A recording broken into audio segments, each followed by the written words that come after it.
બજારના દમદાર 10 વર્ષની આપને પણ શુભકામના, કારણ કે સર શરૂઆતથી ચેનલ જ્યારે લોન્ચ થઈ ત્યારથી તમે અમારી સાથે જોડાયેલા છો અને સતત રોકાણકારો માટે, અમારા વ્યુઅર્સ માટે તમારા તરફથી સલાહ જે છે અને ગાઈડન્સ એક માર્કેટ માટે આવતું રહ્યું છે.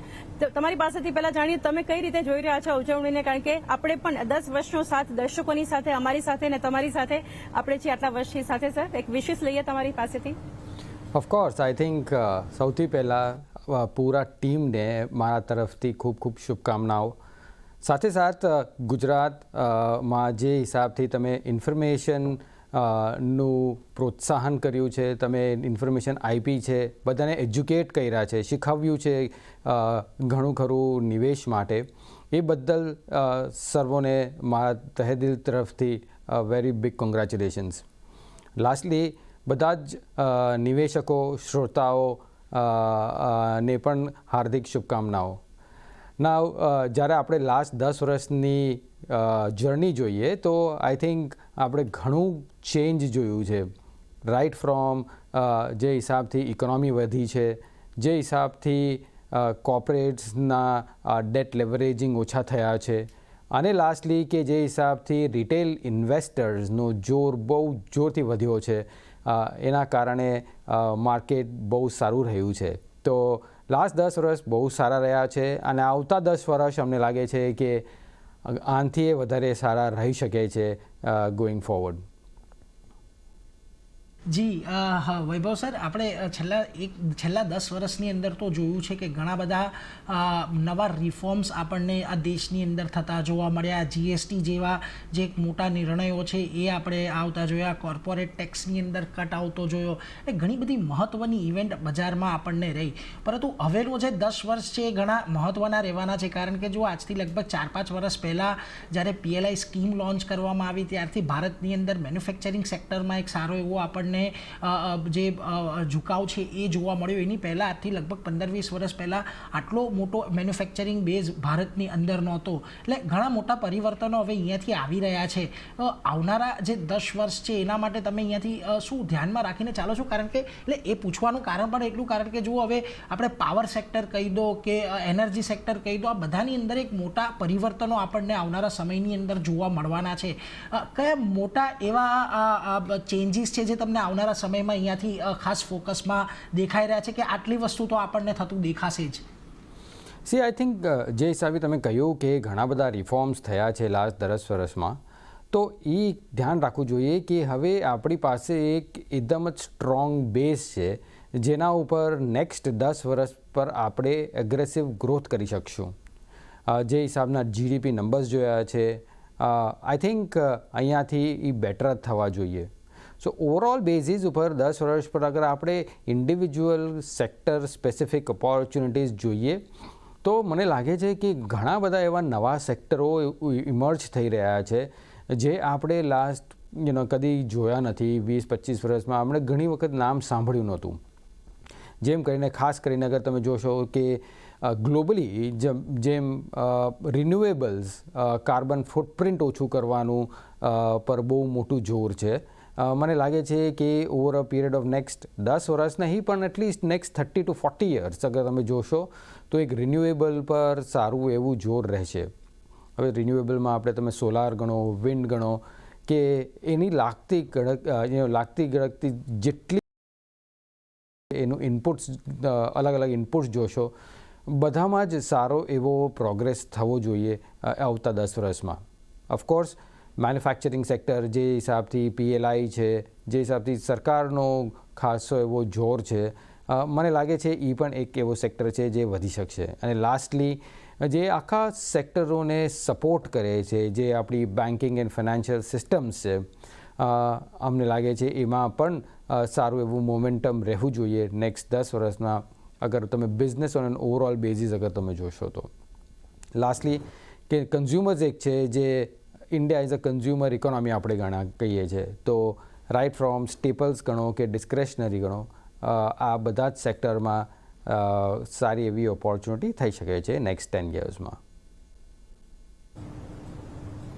જી વૈભવ સર, ઘણા બધા સેગમેન્ટ્સ અને સેક્ટર્સ તમે જણાવ્યા છે, પરંતુ જે ઘણા સમયથી આપણે જોઈ રહ્યા છીએ કે આપણે ગ્લોબલ સંકેતો પર ચર્ચા કરતા આવતા સાથે રેટ કટને લઈને જે હવે અહીંયાથી અનુમાન બનતા દેખાડી રહ્યા છે, પરંતુ ઇલેક્શન્સની અગર વાત કરીએ એટલે કે 4 જૂનનું જે એક સેશન હતું, જે દિવસ હતો, ત્યારથી લઈને અત્યાર સુધી તમે જુઓ તો ડોમેસ્ટિક ટ્રિગર્સ એટલા મહત્વના ભારતીય બજાર માટે બનતા દેખાડી રહ્યા છે કે એના પર હવે વધારે ફોકસ અને રિએક્શન બજાર આપતું થયું છે.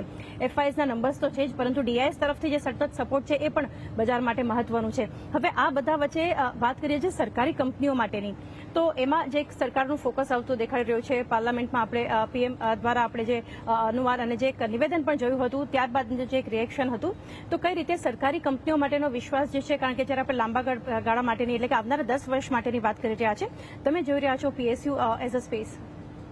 સી આઈ થિંક અગર PSU as a total space અગર જોશો તો હું છે ને બે મુખ્ય ધારામાં હું એને સેગ્રિગેટ કરીશ. વન જે છે જે સ્ટ્રક્ચરલ રિફોર્મ્સના કારણે એનું સારા એવા અર્નિંગ્સ ગ્રોથ થયા છે, બિઝનેસ ગ્રોથ થયું છે, અને બીજું એવું કે જે સિક્લિકલ રીઝન્સ માટે ઉપર આવ્યા છે.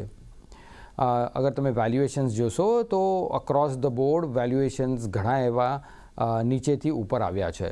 ઓફકોર્સ ઘણી વેલ્થ બની છે ઓવરઓલ પીએસયુ બાસ્કેટમાં, પણ અહીંયાથી જ્યારે આપણે અગર નેક્સ્ટ 10 વર્ષનું કે લોંગર ટર્મ અગર વિચારશું તો જે સેક્ટર્સમાં, જે કંપનીઝમાં સ્ટ્રક્ચરલ રિફોર્મ્સ થયા છે, જેમ કે તમે ડિફેન્સ ગણો કે કોઈ પણ એવી કંપની જે પીએલઆઈ કે એવા કોઈ પણ સરકારના રિફોર્મ્સના કારણે જે ઓવરઓલ બિઝનેસની ઓપોર્ચ્યુનિટી વધતી જોઈ રહ્યા છો, એવા સેક્ટરમાં આપણે ફોકસ રાખવું જોઈએ. ઓફકોર્સ સરકારી કંપનીઓ ઘણા સિક્લિકલ સેક્ટર્સમાં પણ છે, પણ અમારું વ્યૂ એ છે કે એને એવોઇડ કરશું તો બેટર રહેશે, કારણ કે ઓલરેડી એના વેલ્યુએશન્સ થોડા એક્સપેન્સિવ છે.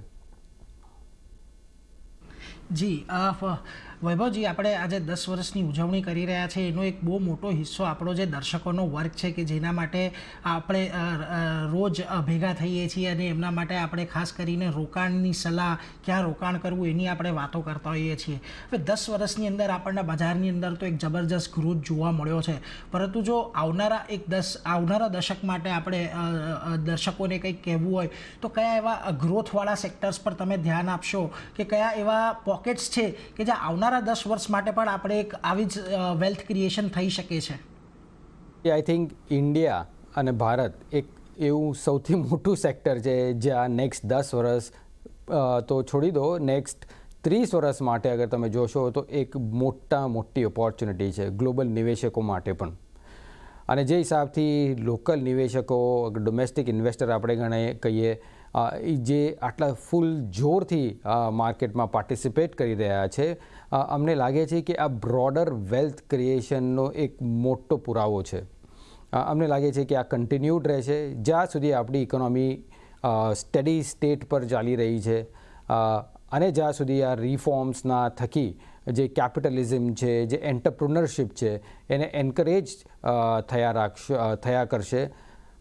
એના કારણે એક સારું એવું એમ્પ્લોયમેન્ટ પણ વધશે, અને ઓવરઓલ ઇકોનોમિક બેઝિસ ઉપર ઘણા બધાનો ઉદ્ધાર થશે. અમને લાગે છે કે એની સેક્ટર્સ રિલેટિંગ ટુ કે નેક્સ્ટ 10 વર્ષના ગ્રોથથી સાથે લાંબા ગાળાની પોલિસી મેકિંગથી અગર આપણે એને જોડાવશો તો એવા સેક્ટરમાં ઘણી એવી સારી ઓપોર્ચ્યુનિટી આપણે જોઈ શકશું. નાવ આટલું કહ્યા પછી પણ અગર આપણે સેક્ટર્સની અગર સિમ્પલ વાત કરીએ તો મેં જેમ તમને સૌથી પહેલાં કહ્યું કે એક રિન્યુએબલ્સ એવું સેક્ટર છે જે ગ્લોબલ અને લોકલ ઓપોર્ચ્યુનિટી બેઉ આપે છે. આપણે ક્લાઇમેટ સમિટ ગણીએ કે નેટ ઝીરો એક એવી જબરદસ્ત પોલિસી છે કે એવું એક એમ્બિશન છે આપણે આ કન્ટ્રીનું ત્યાં સુધી પહોંચવા માટે, તો એની માટે ખાસું એવું નિવેશ આ સેક્ટરમાં થશે આવતા 20 થી 30 વર્ષ સુધી. તો અમને લાગે છે કે આ એક સેક્ટર છે જ્યાં તમે ડેફિનેટલી ધ્યાન રાખી શકશો. સાથોસાથ જેમ તમને કહ્યું, જેમ મેં લાસ્ટમાં પણ કહ્યું કે સરકારનું જોર ઘણું એવું મેન્યુફેક્ચરિંગ ઉપર છે. મેન્યુફેક્ચરિંગથી લાગતી વળગતી જેટલા પણ સેક્ટર્સ છે એમાં ધ્યાન રાખી શકો છો, અને એનું આઉટપુટ આપણે અગર જોશું તો ઓફકોર્સ ઇકોનોમિક ગ્રોથ પણ તો છે જ, પણ સાથે સાથે જે એમ્પ્લોયમેન્ટ ગ્રોથ થશે એના લીધે જે કન્ઝમ્પશન વધશે over a period of time, એમાં પણ સારું એવું ધ્યાન રાખવું જોઈએ. અને આ બધાને જ સપોર્ટ કરવા માટે બેન્કિંગ અને ફાઇનાન્સ સેક્ટર ડેફિનેટલી સારું રહેવું જોઈએ ફોર ધ નેક્સ્ટ 10 years. જી ડેફિનેટલી વૈભવ સર, ઘણા બધા સેક્ટર સેગમેન્ટ્સ તમે જણાવ્યા છે, પરંતુ હવે જે એક મોટી ડોમેસ્ટિક ઇવેન્ટ તરફ વધી રહ્યા છીએ આગળ, આ જ સિરીઝમાં આ મહિનામાં આપણે જોશું એ છે બજેટ. બજેટને લઈને ઘણી અપેક્ષાઓ, અનુમાન આપણે બજેટ પહેલા જે છે જોતા હોય છે. આમ તો સરકાર આ સિવાય પણ ઘણી બધી જાહેરાતોના આ જ વર્ષે આપણે ઇન્ટરિમ બજેટની પણ એક જાહેરાત જોઈ હતી, પરંતુ તમે કઈ રીતે એક અપેક્ષા રાખી રહ્યા છો અહીંયાથી બજેટ પાસેથી, કે કયા સેગમેન્ટ્સ કે કયા સેક્ટર્સ માટે? સી આઈ થિંક જેમ તમે કહ્યું, આઈ થિંક બજેટ એક બહુ ઇમ્પોર્ટન્ટ ઇવેન્ટ રહેશે આ વખતે. ઇનફેક્ટ આ બજેટ નેક્સ્ટ 5 વર્ષનું ડાયરેક્શન નિર્ભર કરશે. હું એમ નથી કહેતો કે બધા જ મેજર્સ આ બજેટમાં આવી જશે, બટ એક ડાયરેક્શન દેશે. જે હિસાબથી અગર તમે લાસ્ટ 10 વર્ષ જોયા છે તો હરેક બજેટમાં એક ક્લિયર ડાયરેક્શન રહ્યું છે કે સપ્લાય સાઇડ ઉપર કન્ટિન્યુડ ફોકસ. અને જ્યારે સપ્લાય સાઇડ ઉપર આપણે ફોકસની વાત કરીએ તો ઘણું ખરું એવું ફોકસ ઇન્ડસ્ટ્રીઝ પર રહ્યું છે, કેપિટલ ઇન્વેસ્ટમેન્ટ્સ ઉપર રહ્યું છે, કેપેક્સ ઉપર રહ્યું છે.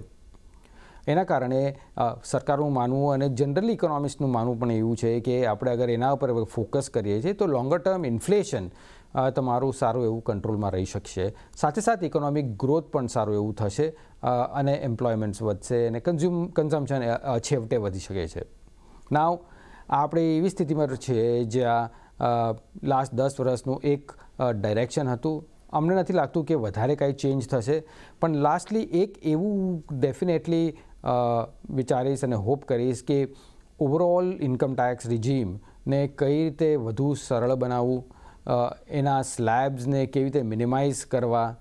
એટલી બધી it is little complex from a low perspective. તો એને જેટલું આપણે ઇઝ કરશું એટલું બ્રોડન થશે ઇન્કમ ટેક્સ બેઝ.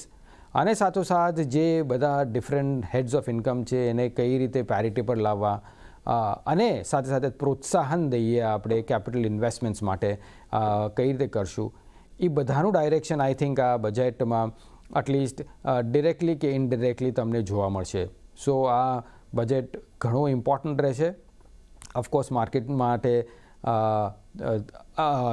ક્લોઝલી જોવા જેવું હશે, કારણ કે કેપિટલ ગેઇન્સ પર શું વિચારો છે, શું મેજર્સ છે, એ બધું ક્લોઝલી જોઈશું આપણે. એટલે જો બજેટ તો ઘણું ઇમ્પોર્ટન્ટ રહેવાનું છે અને ખાસ કરીને જે અપેક્ષા અત્યારે બની રહી છે તે એ જ કે ઇન્કમ ટેક્સની અંદર જો મોટા પાયે થોડા ફેરફાર કરવામાં આવે અને સરકારે જે અત્યાર સુધી ફિસ્કલ પ્રુડન્સનો પાઠ અપનાવ્યો છે એ અહીંયાથી આપણને યથાવત રહેતો દેખાય. એ સાથે જ વૈભવજી સર, ઘણો આભાર. આ 10 વર્ષની ઉજવણીમાં તમે અમારી સાથે જોડાયા, દર્શકો સાથે તમે સતત જોડાયેલા રહ્યા છો અને દર્શકો સાથે સતત જોડાયેલા રહો એવી જ સર અત્યારે તો કામના રાખીએ. Sir, thank you very much અમારી સાથે જોડાવા માટે. થેન્ક યુ વેરી મચ અને congratulations to all of you once again.